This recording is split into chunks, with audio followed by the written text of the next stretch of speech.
my god. Let's try to pull this together, and I will say that I like the instrumental part.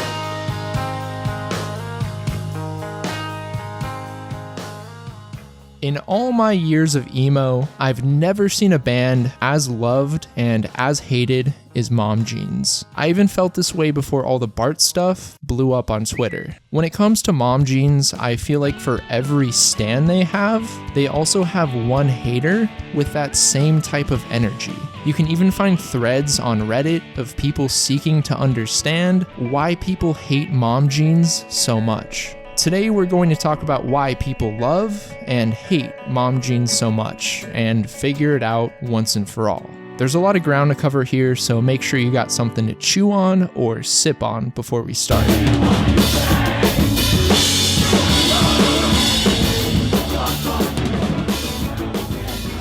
I'm going to kick off this video by giving you my opinion of Mom Jeans and why I think they have so much appeal. And I'm just going to say this, I like them overall. Their music is simple, fun, and comes across as heartfelt and honest. You can tell they're in love with what they do, and it's inspiring to see their passion in their live performances. They're definitely going for that twinkly emo sound and tend to wear their influences on their sleeve, but that's not necessarily a bad thing. A lot of bands in this genre do that, and as long as you're making enjoyable music that you have fun making, I don't see the harm. I've seen people on Reddit say things like, I dislike them as a musician because every song uses the exact same chord progression. I'm not a musician, so maybe that's why it doesn't bother me, but I'm sure if you play music, you're paying attention to every detail, so I could see where they're coming from on this. I'm not gonna lie to you all, in a past lifetime, I used to be a Mom Jeans hater. And to be honest, I'm not really sure why. Because I feel like if I would have discovered this album at 16 or 17, I would have loved it in the same way I love sports and modern baseball today.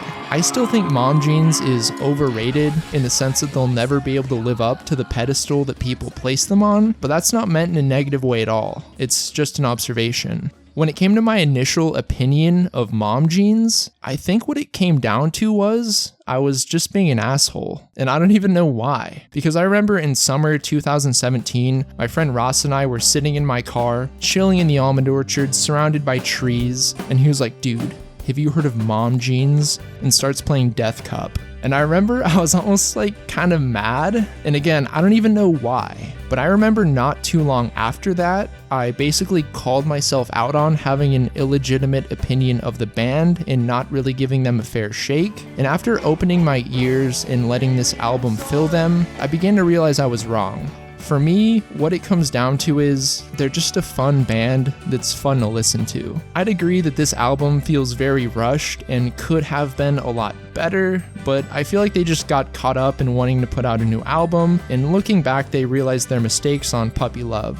One thing I believe that makes Mom Jeans so accessible and comfy is their use of ubiquitous words, even down to their band name. Ubiquitous basically means appearing or found everywhere, such as moms or jeans. I know this seems like kind of a weird point, but there's an element about it that puts me at ease. Even with their album names, Best Buds, Puppy Love, and soon Sweet Tooth, it's all stuff you've heard of before, and it feels inviting, like you've been there before or something. It's like if you were to name your band Nice Family and put out an album called Dinner Table, there's just something about using ubiquitous words that works.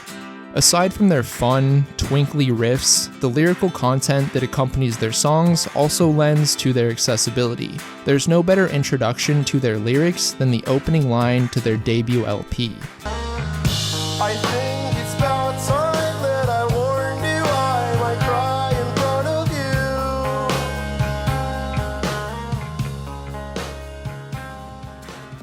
you. It makes you cringe a little bit, but at the same time you're thinking, wow, I can't believe he just said that out loud. Damn, I've felt that way before. And sometimes it's hard to admit that you can relate to low-key, cringy lyrics, but I think the word cringe has garnered an unfairly negative reputation. Because if an emo band like Mom Jeans makes me cringe, I'm feeling something, you know? I check out a lot of tunes where I just go, meh, and it doesn't really strike me one way or the other. So to have slightly cringy music or lyrics could actually work in your favor. Now we're going to talk about why people don't like mom jeans. And to do that, we're going to have to start from the very beginning. The first time I heard anything negative regarding mom jeans was in reference to their old music. And the qualms people had with it is that it sounded exactly like modern baseball, and maybe a little bit of the front bottoms. To be fair, I believe it's mostly on this song called Jorts, but it's still just like, why, dude? I'm not here to harp on them for this or even hold it against them, because clearly they've grown from this, but still, I can't help but wonder why. It's so apparent, and they had to have known that people would know. So here's modern baseball's song, It's Cold Out Here. I told you I loved you just outside your mom's place. You laughed and you felt bad as we sat there red-faced. I felt like a bitch, so I told you to get out. But I guess Ren was right, babe, 'cause who's laughing now? And then here's Jorts by Mom Jeans. I told you I loved you right out on the street. Felt the heat on my face as you stared at your feet.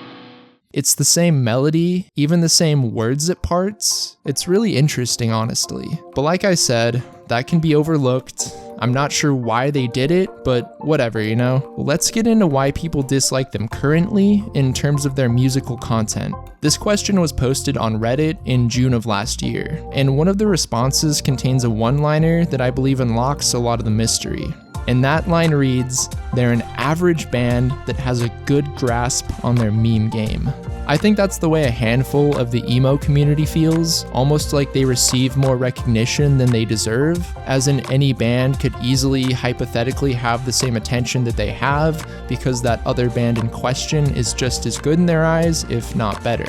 To sum up the hate for their music, I've placed people in 3 categories. Number 1 being people who legit don't like their music just because they don't, followed by people who don't think they deserve all the success they've garnered, and finally people who hate on them just because it's kinda cool to hate on Mom Jeans. And actually one more, people who don't like them because they view them as problematic, which is what we're going to talk about right now. In June of this year on Twitter, someone came forward with accusations about Bart. And not only did that land him in hot water, but the whole band. I started seeing stuff on Twitter saying, oh, everyone in Mom Jeans is hella hateful and problematic and has made inappropriate remarks to marginalized groups. And to be honest, I can't verify or deny that info. All I can say about that is, if those are things they did, I sincerely hope they can grow from it and practice better behavior in the future. But in regards to all that stuff, all I can find is people saying that it's true. Never any proof or screenshots, which doesn't mean it's not true, but if it's so cut and dry and stated as an indisputable fact, why not provide evidence?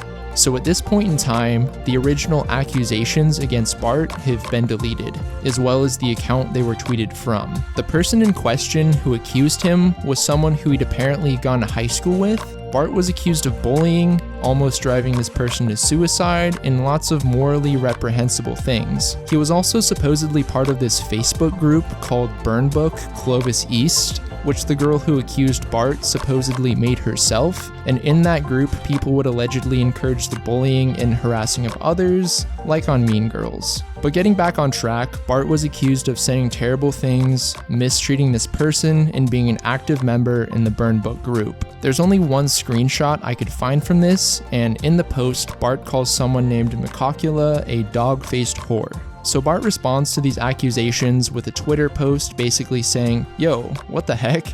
This person who accused me of these awful things has done the same, and proceeds to relay his side of the narrative. And that's another part of this that I really don't understand. There's a large handful of people on Twitter who believe that you should believe everything, no matter what, regarding situations like this. And I'm not here to critique that style of thinking at all, it's just something I've noticed. But what confuses me is that these people automatically believed everything that Bart was accused of, but then refused to believe that Bart's side of the story had any weight or credibility, even after he spoke about how she allegedly also practiced similar behavior. If he's alleging the same things, shouldn't he have equal opportunity to be believed? Or does it not count because he was accused first? And that answer is really up to the entire community, not just one person.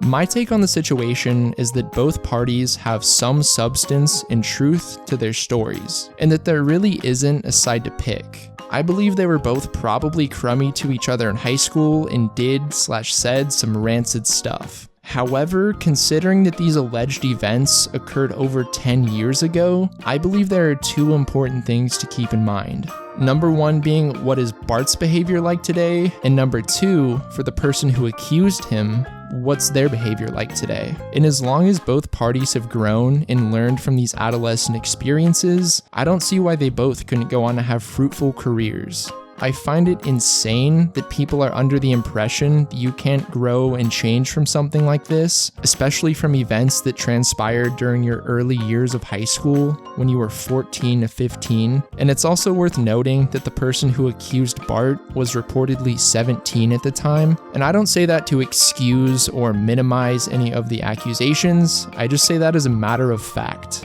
But what really vexes me about this is, what kind of precedent does that set for the scene going forward? Should someone automatically leave the music scene and industry the moment something is brought against them? And is there any way to grow or recover from something like this? Or is your career over the moment a past mistake surfaces? These are questions I believe we need to ask ourselves when determining how something like this should play out. Because this scene is very much about promoting growth, change, progression, and bettering yourself. But when push comes to shove, it's clear that's not what people really want. You go on Twitter and people are almost excited to jump down people's throats, tell them just how wrong they are for doing what they supposedly did, saying, wow, you really did something once the band member is booted from the band, while cautiously and meticulously making sure none of the skeletons in their closet are poking out. Every situation is nuanced and isn't nearly as black and white as people on Twitter make it out to be.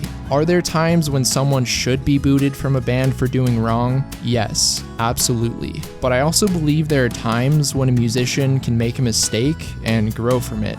I'm not sure what Bart's status in the band is, but from the way he made it sound, he was taking a hiatus for Mom Jeans. But I'd be willing to bet that he's not gonna come back.